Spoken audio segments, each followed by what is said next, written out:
Okay, so we've changed location now. I'm now in a place where I can look at myself in the mirror, and that's because we're going to start portraiture, and in this case, self-portraiture. Self-portraiture in the sense that we're really going to be drawing a head, not necessarily a face, and I'll explain that in a little bit. But you are going to need your newsprint pad, you're going to need your charcoal pencils, you're going to need your straight edge and ruler. But the first thing I want to show you guys is a proportional grid for a portrait. And this will be a portrait that you would be looking directly into the mirror. You know, I'll call it your mug shot, your driver's license photo. You're not going to be turned to the side or held to the back. It's not going to be a glamour shot. It's just essentially just you looking straight into the mirror. But we use that as a proportional grid. So to start, you're going to want to put a line, and I'm going to illustrate this using this red pencil so you guys can see it clearly on the page. You can do this. You'll want to put this on your paper, and I'll photograph this as well so it'll be available for you guys to see. I'm going to put a line down the center. And this line is based on a line of symmetry, right? What's on this side of our face is the same on this side. So this, we'll call it sort of our line of symmetry, our axis. Now the next line I'm going to put on here is I can place wherever I want, but it's going to, of course, be a line at the bottom. And I'm going to put it towards the bottom here now. This line is going to represent the bottom of my chin. And so we're going to work in what we call the rule of thirds. From the bottom of my chin to the bottom of my nose, it's the same distance from the bottom of my nose to my brow line, which is the same from my brow line to the hairline. So I'm going to mark out 3 equal sections. So I can make this whatever size I want on my page. If I made it, let's say 4 inches, this is going to be a pretty tiny portrait. If I made it 10 inches, this is going to go off the page. So, you know, I'll have to find the just right, the Goldilocks measurement. In this case, most of the time on this page, I can get away with 8 inches. Right? So I do another 8 and another 8. Now, I'm going to mark these lines across.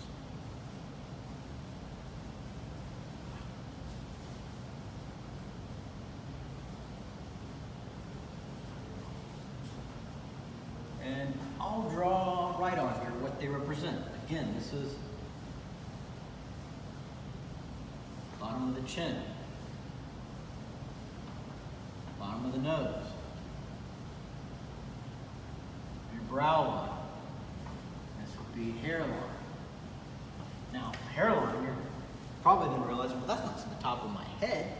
And of course, some of you are going to have and probably do have a lot more hair than I do, so you're going to be able to then take, and you might even have to lower this a little bit more to assure you'll fit everything in there. In my case, I know I can get away with a little bit of room. So from my hairline, to get to the top of my head to the hairline is 1/4 of this measurement. So if I take 1/4 of this measurement, which was 8 inches, that would leave 2 more inches. So I take my ruler, or my straight edge, 2 inches, and that's the top of my head.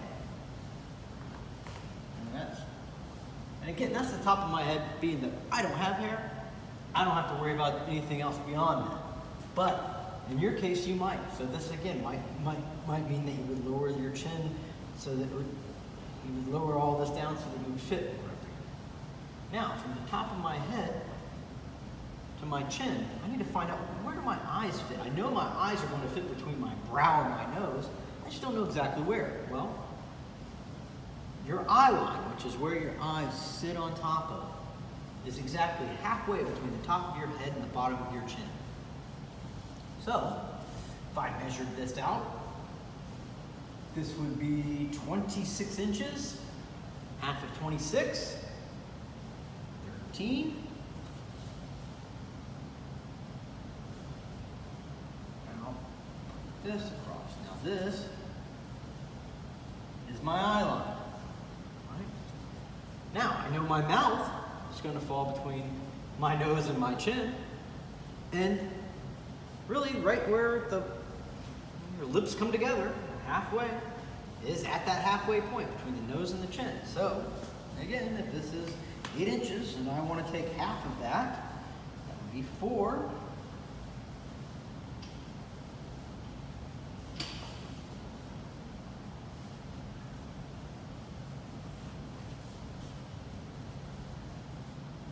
right, I know my mouth will fit there. Now these are all vertical measurements. These are all things that we can tell going up.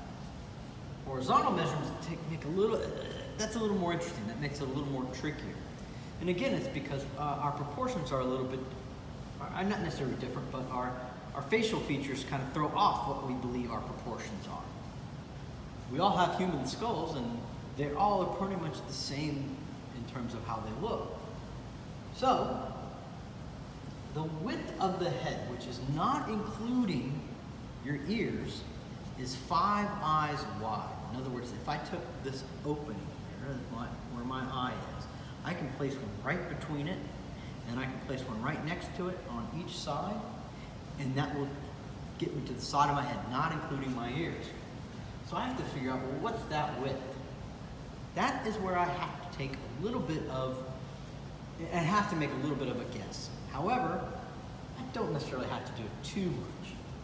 I could look and I could say, if I could say it would be 2 inches, I would then take that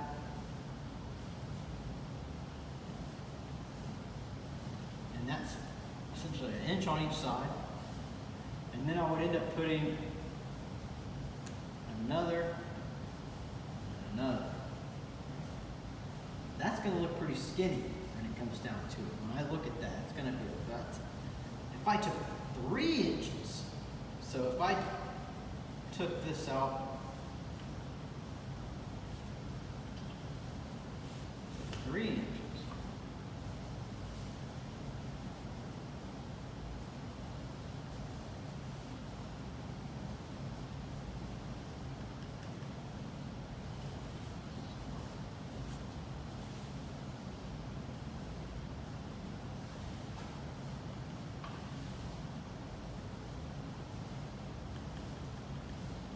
if I had 1, 2, 3, 4, 5, that's the width of my head.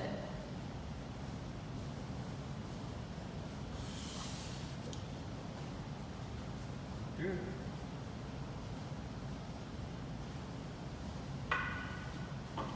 So I know my portrait, not including my ears, is going to fit inside this box right here. And I'll actually make this line, I'll illustrate this line a little bit darker.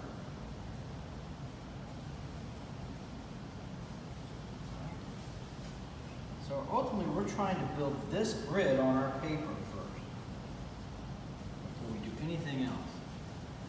We want to put this grid on this box.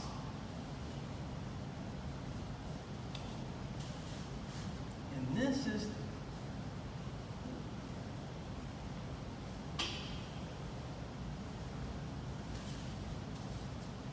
is the start. This is again our proportional grid for portrait. Again, for a front view portrait, right?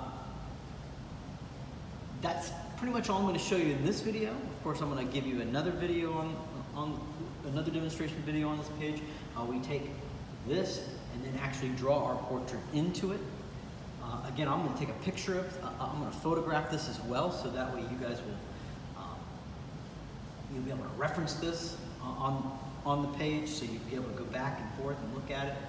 But this is the start. This is where, and this will be for all of our self-portrait exercises. We're going to start with this grid. Okay? Good luck.